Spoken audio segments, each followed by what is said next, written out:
ওই পুকুরের পানি সব এখানে চলে আসছে। ওই পুকুরে ওইখানে পুকুর আমি আজকে 5টার দিকে আমার বাসার সামনে মাঠটা, খেলার মাঠটা এখন মানে কি বলবো, এখানে বন্যার পানিতে তলিয়ে গিয়ে পুরো পুকুর হয়ে গেছে, মাঠটা পুরো পুকুর হয়ে গেছে। আর এখানে বিশ্বাস করেন আর নাই করেন, যেখানে এমনি হয়তো সাধারণ মিঠা পানির মাছ পাওয়ার কথা, সেখানে নোনা পানির মাছ অর্থাৎ ইলিশ মাছ পাওয়া যাচ্ছে। এটা কি ভাবা যায়? বন্যার পানির কারণে এখানে এই দেখেন রাস্তার মধ্যে পানিও উঠে গেছে, রাস্তার মধ্যে গাড়িগুলো চলতেছে, দেখাতে পারতেছি না আমি আসলে ভালো করে, কারণ এখন গাড়ি চলাচলের মতো অবস্থা নেই। মাঝে মধ্যে কিছু গাড়ি যাচ্ছে, সেটাও ওই যে রাস্তা, ওই যে রাস্তা সহ তলিয়ে গেছে, পানির নিচে তলিয়ে গেছে। এই যে এখানে একটু একটু রাস্তার মধ্যে যে সাইকেল চালানোর চেষ্টা চলতেছে, মানুষ পুকুরে মাছ ধরতেছে। পুকুর বলতেছে এখন আসলে পুকুর হয়ে গেছে আর কি, এটা আসলে পুকুর না, এটা হচ্ছে একটা খেলার মাঠ।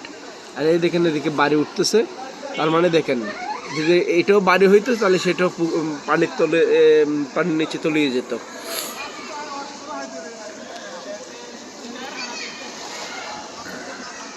আমি চেষ্টা করবো এখানে যে সাধারণ মিঠা পানির মাছের পরিবর্তেও ছাড়াও যে ইলিশ মাছ পাওয়া যাচ্ছে, সেটা যদি এখন দেখতে পাই তাহলে দেখাবো। আসলে ভিডিও করার পূর্বে অনেকে ইলিশ মাছ ধরেছিল, তো যে কারণে আমি ভিডিওটা করতেছিলাম যে আপনাদেরকেও দেখাই যে এখানে ইলিশ মাছ পাওয়া যাচ্ছে।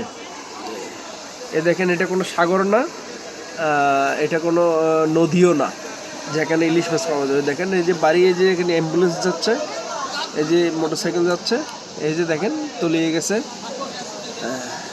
তো এখানে অবশ্যই উঁচু জায়গা, এখানে যদি এই অবস্থা হয় তাহলে মানে আমি যে এখান থেকে মাইজদি শহরে যাই বা আমার অফিসে যাই, সেখানে কিছু কিছু জায়গা আছে সাধারণ কিছু পানি পড়লেই, মানে কিছু বৃষ্টি, হালকা গুড়ি গুড়ি বৃষ্টি পড়লেই তলিয়ে যায়।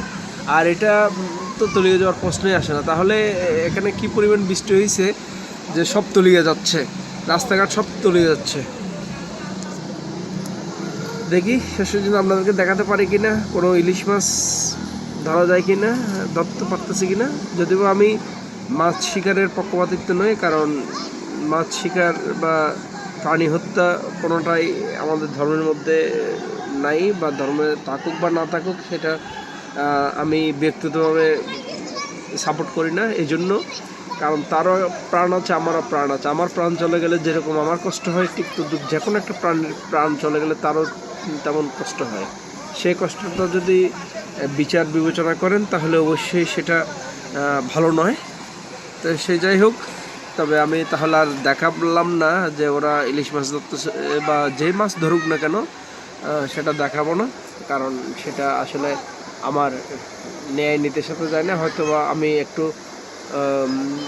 এক্সাইটিং হয়ে গেছিলাম মানে বৃষ্টির পানিতে তলিয়ে যাওয়ার কারণে। তো যাই হোক, আপনাদেরকে যতটুকু পারছি আপাতত ততটুকু দেখে শেষ করলাম। ধন্যবাদ, সবাই ভালো থাকবেন।